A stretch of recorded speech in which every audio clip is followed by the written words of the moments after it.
To a CNBC-TV18 exclusive, there's the winds of change blowing at the Aditya Birla Group, with the management deciding to rejig its entire business. Kritika Saxena, who broke that story, joins us now with all the details.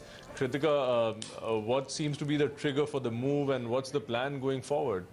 Well, the trigger is simple. The group wants to create a simpler, more linear structure.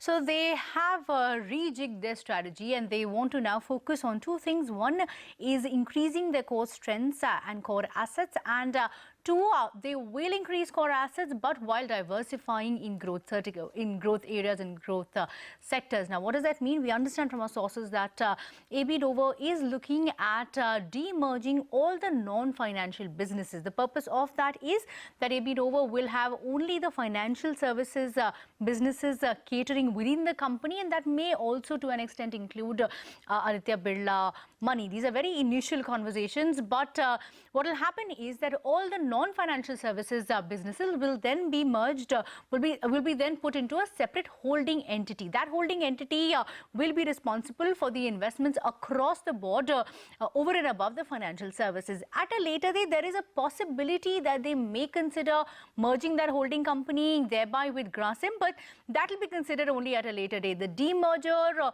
of the non-financial services portions of businesses will be very crucial and will be put into a holding entity. As I said, the reason for that is simply to create a more linear structure, and perhaps they could also look at some form of a conglomeration with respect to even their cement businesses for that matter. When contacted, though, the Birla Group said that they did not want to comment as per market policy.